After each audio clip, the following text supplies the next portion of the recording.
আজি 28/9/2024 বৰ্ষৰ প্ৰাতঃ মুৰলী ওম শান্তি বাপ দাদা মধুবন। আজি বাবাই কৈছে, মৰমৰ সন্তানসকল, যেতিয়া তোমালোক ক্ৰমানুসৰি শত্ৰুপ্ৰধান হবাগৈ, তেতিয়া এই প্ৰাকৃতিক দুৰ্যোগ বা বিনাশৰ জোৰ বাঢ়িব আৰু এই পুৰণি সৃষ্টি সমাপ্ত হ'ব। প্ৰশ্ন: কোনটো পুৰুষাৰ্থ কৰোঁতাসকলৰ পিতাৰ পুৰা উত্তৰাধিকাৰ প্ৰাপ্ত হয়? উত্তৰ: পুৰা উত্তৰাধিকাৰ ল'বলৈ হ'লে ১ নম্বৰ, প্ৰথমে পিতাক নিজৰ উত্তৰাধিকাৰী কৰি লোৱা, অৰ্থাৎ তোমালোকৰ ওচৰত যি আছে সেয়া সকলো পিতাক উৎসৰ্গিত কৰি দিয়া। পিতাক নিজৰ সন্তান কৰি লোৱা, তেতিয়া পুৰা উত্তৰাধিকাৰৰ অধিকাৰী হৈ যাবা। ২ নম্বৰ, সম্পূৰ্ণ পবিত্ৰ হোৱা, তেতিয়া পুৰা উত্তৰাধিকাৰ পাই যাবা। সম্পূৰ্ণ পবিত্ৰ নহ'লে শাস্তি খাই এটুকুৰা ৰুটি অৰ্থাৎ অলপ প্ৰাপ্তি পাবা। ওম শান্তি। সন্তানসকল, কেৱল এজনৰ স্মৃতিত বহিব নালাগে, তিনিওজনৰ স্মৃতিত বহিব লাগে। যদিওবা এজনেই, কিন্তু তোমালোকে জানা যে তেওঁ পিতাও হয়, শিক্ষকো হয়, সদ্গুৰুও হয়। আমাক সকলোকে উভতাই লৈ যাবলৈ আহিছে। এই নতুন কথাবোৰ তোমালোকেহে বুজি পোৱা। সন্তানসকলে জানে, যিসকলে ভক্তি শিকায়, শাস্ত্ৰ শুনায়, সেই সকলোবোৰ হৈছে মনুষ্য। এওঁকতো মনুষ্য বুলি কোৱা নহ'ব, এওঁটো হৈছে নিৰাকাৰ। নিৰাকাৰ আত্মাসকলক বহি পঢ়ায়। আত্মাই শৰীৰৰ দ্বাৰা শুনে। এই জ্ঞান বুদ্ধিত থাকিব লাগে। এতিয়া তোমালোক বেহদৰ পিতাৰ স্মৃতিত বহি আছা। বেহদৰ পিতাই কৈছে, আত্মিক সন্তানসকল, মোক স্মৰণ কৰিলে পাপ খণ্ডন হ'ব। ইয়াত শাস্ত্ৰ আদিৰ কোনো কথা নাই। জানা যে পিতাই আমাক ৰাজযোগ শিকাই আছে। কিমান মহান শিক্ষক, উচ্চতকৈ উচ্চ, সেয়েহে পদো উচ্চতকৈ উচ্চ প্ৰাপ্ত কৰায়। যেতিয়া তোমালোক পুৰুষাৰ্থ ক্ৰম অনুসৰি শত্ৰুপ্ৰধান হৈ যাবা, তেতিয়া পুনৰ যুদ্ধ হ'ব, প্ৰাকৃতিক দুৰ্যোগো হ'ব। স্মৰণো নিশ্চয় কৰিব লাগে। বুদ্ধিত গোটেই জ্ঞানো থাকিব লাগে। কেৱল এবাৰেই পুৰুষোত্তম সংগম যুগত পিতা আহি বুজায়, নতুন সৃষ্টিৰ কাৰণে। শিশুসকলেও পিতাক স্মৰণ কৰে। তোমালোকতো বুদ্ধিমান, জানা যে পিতাক স্মৰণ কৰিলে বিকৰ্ম বিনাশ হ'ব আৰু পিতাৰ পৰা উচ্চ পদ প্ৰাপ্ত কৰিম। এইটোও জানা যে এই লক্ষ্মী নাৰায়ণে নতুন সৃষ্টিত যি পদ প্ৰাপ্ত কৰিছে, সেয়া শিৱ বাবাৰ পৰাই প্ৰাপ্ত কৰিছে। এই লক্ষ্মী নাৰায়ণে আকৌ ৮৪ৰ চক্ৰ লগাই এতিয়া ব্ৰহ্মা সৰস্বতী হৈছে।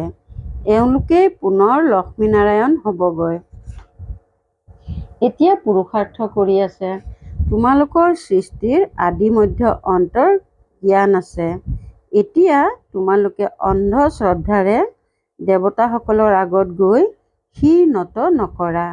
দেৱতাসকলৰ আগত মনুষ্য গৈ নিজকে পতিত বুলি সিদ্ধ কৰে।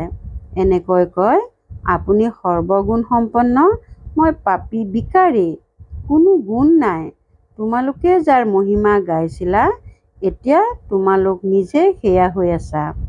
কয়, বাবা, এই শাস্ত্ৰ আদি পঢ়া কেতিয়াৰ পৰা আৰম্ভ হৈছে?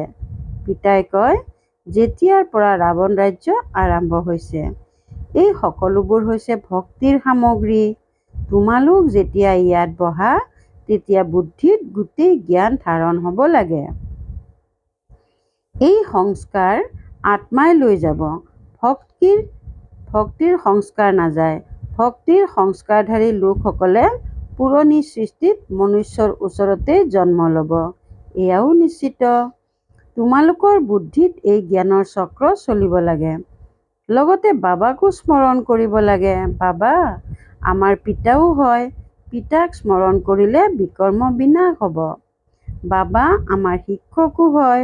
গতিকে পঢ়াৰ কথা বুদ্ধিত আহিব। আৰু সৃষ্টি চক্ৰ জ্ঞানো বুদ্ধিত আছে, যাৰ দ্বাৰা তোমালোক চক্ৰৱৰ্তী ৰজা হবাগৈ, অৰ্থাৎ স্মৃতিৰ যাত্ৰা চলি আছে। ওম শান্তি। ভক্তি আৰু জ্ঞান। পিতাক জ্ঞানৰ সাগৰ বুলি কোৱা হয়। তেওঁ ভক্তিৰ বিষয়ে সম্পূৰ্ণ জ্ঞাত। ভক্তি কেতিয়া আৰম্ভ হ'ল, কেতিয়া পূৰা হ'ব, মনুষ্য এই বিষয়ে অজ্ঞাত। পিতাহে আহি বুজায়, সত্যযুগত তোমালোক দেৱী দেৱতা বিশ্বৰ মালিক আছিলা। তাত ভক্তিৰ নাম নাই, এটাও মন্দিৰ নাছিল, সকলো দেৱী দেৱতাই আছিল। পাছলৈ যেতিয়া সৃষ্টি আধা পূৰণি হয়, অৰ্থাৎ 2500 বছৰ পূৰা হয়, অথবা ত্ৰেতা আৰু দ্বাপৰৰ সংগম হয়, তেতিয়া ৰাৱণ আহে। সংগমতো নিশ্চয় লাগে। ত্ৰেতা আৰু দ্বাপৰৰ সংগমত ৰাৱণ আহে। যেতিয়া দেৱী দেৱতাসকলৰ বাম অৰ্থাৎ বিকাৰী মাৰ্গত অধঃপতিত হয়, এয়া তোমালোকৰ বাহিৰে অন্য কোনেও নাজানে। পিতাও আহে কলিযুগৰ অন্ত আৰু সত্যযুগৰ আদিৰ সংগমত, আৰু ৰাৱণ আহে ত্ৰেতা আৰু দ্বাপৰৰ সংগমত। এতিয়া সেই সংগমক কল্যাণকাৰী বুলি কোৱা নহয়, তাকতো অকল্যাণকাৰী বুলিয়েই কোৱা হ'ব। পিতাৰহে নাম কল্যাণকাৰী। দ্বাপৰৰ পৰা অকল্যাণকাৰী যুগ আৰম্ভ হয়। পিতাটো হৈছে চৈতন্য বীজ ৰূপ। তেওঁৰ গোটেই বৃক্ষৰ জ্ঞান আছে। সেই বীজো যদি চৈতন্য হয়, তেন্তে বুজিলেহেঁতেন মোৰ পৰা এই বৃক্ষ কেনেকৈ অংকুৰিত হয়। কিন্তু জ্বৰ হোৱাৰ কাৰণে ক'ব নোৱাৰে। আমি বুজিব পাৰোঁ যে বীজ ৰোপণ কৰিলে প্ৰথমে সৰু পুলি অংকুৰিত হৈ ওলায়, পাছত ডাঙৰ হৈ ফল দিবলৈ আৰম্ভ কৰে। কিন্তু চৈতন্যইহে সকলো বুজাব পাৰে। জগততো আজিকালি মনুষ্যই কি কি কৰি থাকে, উদ্ভাৱন কৰিয়েই থাকে। চন্দ্ৰত যাবলৈ চেষ্টা কৰে। এই সকলোবোৰ কথা এতিয়া তোমালোকে শুনি আছা। চন্দ্ৰৰ ফালে কিমান উচ্চলৈ লাখ লাখ মাইলকৈ যায়, এইটো পৰীক্ষা কৰিবলৈ যে চন্দ্ৰ কি বস্তু, সমুদ্ৰৰ কিমান গভীৰলৈকে যায় পৰীক্ষা কৰে, কিন্তু অন্ত পাব নোৱাৰে। পানীয়েই পানী। এৰোপ্লেনেৰে ওপৰলৈ যায়, তাত পেট্ৰল ইমানখিনি ঢালে যাতে পুনৰ ঘূৰি আহিব পাৰে। আকাশ সীমাহীন নহয় জানো? সাগৰো সীমাহীন। যেনেকৈ এওঁ বেহদৰ জ্ঞান সাগৰ, সেয়া হৈছে পানীৰ সীমাহীন সাগৰ। আকাশ তত্ত্বও সীমাহীন, ধৰণীও সীমাহীন, গৈয়েই থাকে। সাগৰৰ তলত আকৌ ধৰণী আছে। পাহাৰ কিহৰ ওপৰত থিয় হৈ আছে? ধৰণীৰ ওপৰত। আকৌ ধৰণীক খান্দিলে পাহাৰ ওলাই আহে। তাৰ তলত আকৌ পানীও ওলাই আহে। সাগৰো ধৰণীৰ ওপৰত আছে। তাৰ কোনো অন্ত পাব নোৱাৰে যে কিমানলৈকে পানী আছে, কিমানলৈকে ধৰণী আছে। পৰম পিতা পৰমাত্মা যি বেহদৰ পিতা, তেওঁৰ ক্ষেত্ৰত অন্তহীন বুলি কোৱা নহ'ব। মনুষ্যই যদিও কয় যে ঈশ্বৰ অন্তহীন, মায়াও অন্তহীন, কিন্তু তোমালোকে বুজি পোৱা যে ঈশ্বৰটো অন্তহীন হ'বই নোৱাৰে। বাকী এই আকাশ অন্তহীন। আকাশ, বায়ু, পানী, মাটি, অগ্নি, এই 5 তত্ত্ব আছে। এই 5 তত্ত্ব তমোপ্ৰধান হৈ যায়, আত্মাও তমোপ্ৰধান হৈ যায়। আকৌ পিতা আহি সতোপ্ৰধান কৰি তোলে। কিমান সূক্ষ্ম আত্মা 84 জন্ম ভোগ কৰে। এই চক্ৰ ঘূৰিয়েই থাকে। এয়া হৈছে অনাদি নাটক। ইয়াৰ অন্ত নহয়। এয়া পৰম্পৰাগতভাৱে চলি আহিছে। কেতিয়াৰ পৰা আৰম্ভ হ'ল, যদি এয়া ক'ব পাৰে, তেন্তে অন্তও আছে। বাকী এইটো কথা বুজাব লাগে, কেতিয়াৰ পৰা নতুন সৃষ্টি আৰম্ভ হয়, আকৌ পুৰণি হয়। এয়া 5000 বছৰৰ চক্ৰ, যি ঘূৰিয়েই থাকে। এতিয়া তোমালোকে জানা। বাকী তেওঁলোকেতো মিছা কাহিনী ৰচি দিলে। শাস্ত্ৰবোৰত লিখা আছে যে সত্য যুগৰ বয়স ইমান লাখ বছৰ। গতিকে মনুষ্যই শুনি শুনি তাকেই সত্য বুলি বুজি লয়। এইটো গম নাপায় ভগৱানে কেতিয়া আহি নিজৰ পৰিচয় দিব। নজনাৰ কাৰণে কৈ দিয়ে কলিযুগৰ আয়ুস 40,000 বছৰ এতিয়াও বাকী আছে। যেতিয়ালৈকে তোমালোকে নুবুজোৱা, এতিয়া তোমালোক বুজাবৰ বাবে নিমিত্ত হোৱা যে কল্প হৈছে 5000 বছৰৰ লাখ লাখ বছৰৰ নহয়। ভক্তি মাৰ্গৰ কিমান সামগ্ৰী আছে, মনুষ্যৰ হাতত পইচা থাকিলে খৰচ কৰে। পিতাই কয়, মই তোমালোকক কিমান পইচা দি যাওঁ। বেহদৰ পিতা, গতিকে নিশ্চয় বেহদৰ উত্তৰাধিকাৰ দিব। ইয়াৰ দ্বাৰা সুখো প্ৰাপ্ত হয়, আয়ুসো দীঘলীয়া হয়। পিতাই সন্তানসকলক কয়, মোৰ অতি মৰমৰ সন্তানসকল, আয়ুষ্মান ভৱ। তাত তোমালোকৰ আয়ুস 150 বছৰ হয়, কেতিয়াও কালে খাব নোৱাৰে। পিতাই বৰদান দিয়ে, তোমালোকক আয়ুষ্মান অৰ্থাৎ দীৰ্ঘায়ু কৰি তোলে। তোমালোক অমৰ হৈ যাবা, তাত কেতিয়াও অকাল মৃত্যু নহ'ব। তাত তোমালোক বহুত সুখী হৈ থাকা, সেয়েহে সুখধাম বুলি কোৱা হয়। আয়ুসো দীঘলীয়া হয়, ধনো বহুত প্ৰাপ্ত হয়, সুখো বহুত থাকে, কঙালৰ পৰা মুকুটধাৰী হৈ যায়। তোমালোকৰ বুদ্ধিত আছে, পিতা দেৱী দেৱতা ধৰ্ম প্ৰতিষ্ঠা কৰিবলৈ আহে, সেয়াতো নিশ্চয় সৰু বৃক্ষই হ'ব। তাত হৈছে এটা ধৰ্ম, এখনেই ৰাজ্য, এটাই ভাষা, তাকেই কোৱা হয় বিশ্বত শান্তি। গোটেই বিশ্বত আমিয়েই ভাৱৰীয়া, সেয়া মনুষ্যই নাজানে। যদি জানে তেন্তে কওকচোন, কেতিয়াৰ পৰা আমি ভূমিকা পালন কৰি আহিছোঁ। এতিয়া তোমালোক সন্তানসকলক পিতাই বুজাই আছে, গীতাতো আছে নহয়, বাবাৰ পৰা যি পোৱা যায় সেয়া আৰু আন কাৰো পৰা পোৱা নাযায়। গোটেই পৃথিৱী আকাশ গোটেই বিশ্বৰ ৰাজধানী দি দিয়ে। এই লক্ষ্মীনাৰায়ণ বিশ্বৰ মালিক আছিল। পিছত যিসকল ৰজা আদি হয় তেওঁলোক ভাৰতৰ আছিল, গায়নো কৰা হয়। যি বাবাই দিয়ে সেয়া অন্য কোনেও দিব নোৱাৰে, পিতাহে আহি প্ৰাপ্তি কৰায়। গতিকে এই গোটেই জ্ঞান বুদ্ধিত থাকিব লাগে, যাতে যিকোনো লোককে বুজাব পাৰা। ইমানখিনি বুজিব লাগে। এতিয়া বুজাব কোনে পাৰিব? যি বন্ধন মুক্ত হ'ব। বাবাৰ ওচৰলৈ যেতিয়া কোনোবা আহে তেতিয়া বাবাই সোধে, কেইটা সন্তান আছে? তেতিয়া কয় 5টা সন্তান নিজৰ, আৰু 6ষ্ঠ সন্তানটি হৈছে শিৱ বাবা। তেন্তে নিশ্চয় সকলোতকৈ ডাঙৰ সন্তান নহয় জানো? শিৱ বাবাৰ হৈ গ'ল। গতিকে শিৱ বাবাই আকৌ নিজৰ সন্তান কৰি বিশ্বৰ মালিক কৰি তোলে। সন্তানসকল উত্তৰাধিকাৰ হৈ যায়। এই লক্ষ্মীনাৰায়ণ শিৱ বাবাৰ সম্পূৰ্ণ উত্তৰাধিকাৰী হয়।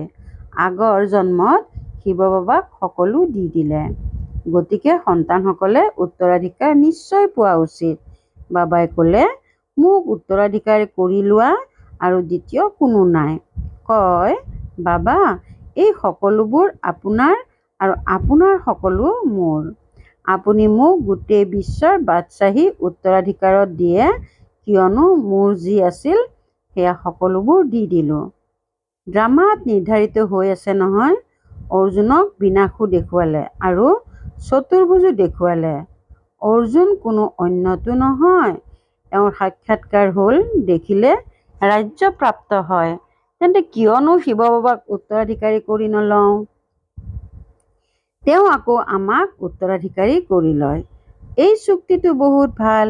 কেতিয়াও কাকো একো নুসুধিলে, গুপ্তভাৱে সকলোবোৰ দিলে। ইয়াক গুপ্ত দান বুলি কোৱা হয়। অন্যই কি জানে এওঁলোকৰ কি হৈ গ'ল? কোনোৱে বুজিলে এওঁলোকৰ বৈৰাগ্য উপজিল, সন্ন্যাসী হৈ গ'ল। গতিকে এই কন্যাসকলেও কয়, 5টি সন্তান নিজৰ, বাকী এটি সন্তান আমি এওঁক কৰি ল'ম।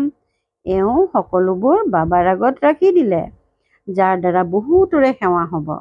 বাবাক দেখি সকলোৰে খেয়াল চলিল। সকলোৱে ঘৰ সংসাৰ এৰি দৌৰি আহিল। তাৰ পৰাই হুলস্থুল আৰম্ভ হ'ল। ঘৰ সংসাৰ এৰাৰ তেওঁলোকে সাহস দেখুৱালে। শাস্ত্ৰতো লিখা আছে, ভাতৃ তৈয়াৰ হৈছিল, কিয়নো তেওঁলোকক একান্তৰ নিশ্চয় প্ৰয়োজন।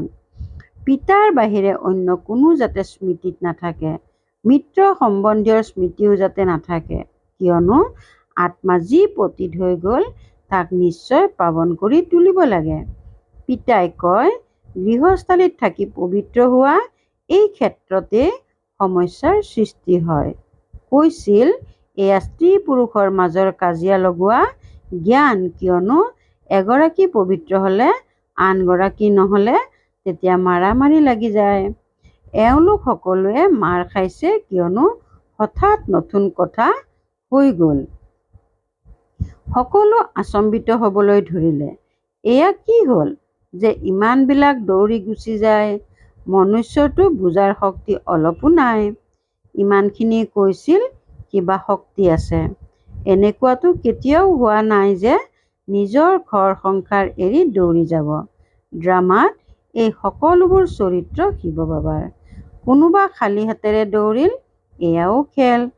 ঘৰ সংসাৰ সকলো এৰি দৌৰিল, একোৱেই স্মৃতিত নাথাকিল। বাকী কেৱল এয়া শৰীৰ আছে, যাৰ দ্বাৰা কাম কৰিব লাগে। আত্মাকো স্মৃতিৰ যাত্ৰাৰ দ্বাৰা পবিত্ৰ কৰি তুলিব লাগে। তেতিয়াহে পবিত্ৰ আত্মাসকল উভতি যাব পাৰিব। স্বৰ্গলৈ অপবিত্ৰ আত্মাটো যাব নোৱাৰে। নিয়ম নাই। মুক্তিধামত পবিত্ৰহে লাগে। পবিত্ৰ হোৱাৰ ক্ষেত্ৰত কিমান বিঘিনি আহে। আগতে কোনো সৎসংগত আদিত যাবৰ কাৰণে বাধা প্ৰদান কৰা নহৈছিল। যিকোনো সৎসংগলৈ গুচি গৈছিল। ইয়াত পবিত্ৰতাৰ কাৰণে বিঘিনি আহে। এইটো বুজি পায় যে পবিত্ৰ নোহোৱাকৈ ঘৰলৈ উভতি যাব নোৱাৰোঁ। ধৰ্মৰাজৰ দ্বাৰা শাস্তি খাব লাগিব। শাস্তি খাই অলপ প্ৰাপ্তি হ'ব, শাস্তি নাখালে পদোফাল প্ৰাপ্ত হ'ব। এয়া বুজিবলগীয়া কথা। পিতাই কয়, অতি মৰমৰ সন্তানসকল, তোমালোক মোৰ ওচৰলৈ আহিব লাগে। এই পুৰণা শৰীৰ ত্যাগ কৰি পবিত্ৰ আত্মা হৈ আহিব লাগে। আকৌ যেতিয়া পাঁচ তত্ত্ব শতপ্ৰধান নতুন হৈ যাব, তেতিয়া তোমালোকে নতুন শতপ্ৰধান শৰীৰ পাবা। গোটেইবোৰ উথল পাথল হৈ নতুন হৈ যাব। যেনেকৈ বাবা এওঁৰ শৰীৰত আহি বহে, তেনেকৈ আত্মাই কোনো কষ্ট নোপোৱাকৈয়ে গৰ্ভমহলত গৈ বহিব। আকৌ যেতিয়া সময় হয়, তেতিয়া বাহিৰলৈ ওলাই আহে, তেতিয়া যেন বিজুলী চমকি উঠে, কিয়নো আত্মা পবিত্ৰ। এই সকলোবোৰ ড্ৰামা নিৰ্ধাৰিত হৈ আছে। ভাল বাৰু, অতি মৰমৰ কল্পৰ পাছত পুনৰাই মিলিত হোৱা সন্তানসকলৰ প্ৰতি মাতা পিতা বাপ দাদাৰ স্নেহপূৰ্ণ স্মৰণ আৰু সুপ্ৰভাত। আত্মিক পিতাৰ আত্মিক সন্তানসকলক নমস্কাৰ। ধাৰণাৰ বাবে মুখ্য সাৰ ১ নম্বৰ, আত্মাক পাৱন কৰিবৰ কাৰণে একান্তৰ ভাতিত থাকিব লাগে। একমাত্ৰ পিতাৰ বাহিৰে অন্য কোনো মিত্ৰ সম্বন্ধীয় যাতে স্মৃতিলৈ নাহে। ২ নম্বৰ, বুদ্ধিত গোটেই জ্ঞান ধাৰণ কৰি বন্ধনমুক্ত হৈ অন্যৰ সেৱা কৰিব লাগে। পিতাৰ সৈতে সঁচা চুক্তি কৰিব লাগে। যেনেকৈ পিতাই সকলোবোৰ গুপ্তভাৱে কৰিলে, তেনেকৈ গুপ্তদান কৰিব লাগে। বৰদান, মায়াৰ ভয়ানক ৰূপৰ খেল সাক্ষী হৈ প্ৰত্যক্ষ কৰোঁতা মায়াজীত হোৱা। মায়াৰ ভয়ানক ৰূপৰ খেল সাক্ষী হৈ প্ৰত্যক্ষ কৰোঁতা মায়াজীত হোৱা। মায়াক স্বাগত জনাওঁতাসকল মায়াৰ ভয়ানক ৰূপ দেখি ভীতিগ্ৰস্ত নহয়। সাক্ষী হৈ খেল উপভোগ কৰিলে মজা লাগে, কিয়নো মায়াৰ বাহ্যিক ৰূপ সিংহৰ দৰে, কিন্তু শক্তি মেকুৰীৰ সমানো নাই। কেৱল তোমালোকে ভীতিগ্ৰস্ত হৈ মায়াক ডাঙৰ কৰি দিয়া। কি কৰোঁ, কেনেকৈ হ'ব? কিন্তু এইটোৱেই পাঠ স্মৃতিত ৰাখা যে যি হৈ আছে সেয়া ভাল, আৰু যি হ'বলগীয়া আছে সেয়া আৰু ভাল। সাক্ষী হৈ খেল প্ৰত্যক্ষ কৰিলে মায়াজীত হৈ যাবা। শ্লোগান, যি সহনশীল তেওঁ কাৰো ভাৱ স্বভাৱত নজ্বলে, ব্যৰ্থ কথা এখন কাণেৰে শুনি আনখনেৰে উলিয়াই দিয়ে। যি সহনশীল তেওঁ কাৰো ভাৱ স্বভাৱত নজ্বলে, ব্যৰ্থ কথা এখন কাণেৰে শুনি আন এখনেৰে উলিয়াই দিয়ে। ওম শান্তি। ইচ্ছামাত্ৰম অবিদ্যা স্থিতিৰ অনুভৱ কৰিবলৈ আৰু কৰাবলৈ আজিৰ অব্যক্ত সংকেত। ৰজাৰ অৰ্থই হৈছে দাতা। যদি হ্ৰদৰ অৰ্থাৎ সীমিত ইচ্ছা বা প্ৰাপ্তিৰ উৎপত্তি হয়, তেন্তে তেওঁ ৰজাৰ পৰিৱৰ্তে মগনীয়া হৈ যায়। তোমালোক দাতাৰ সন্তান, সকলো সম্পদেৰে সম্পন্ন শ্ৰেষ্ঠ আত্মা। সম্পন্নৰ চিন হৈছে অখণ্ড মহাদানী। গতিকে এটা ছেকেণ্ডো দান নিদিয়াকৈ থাকিব নোৱাৰে। ওম শান্তি।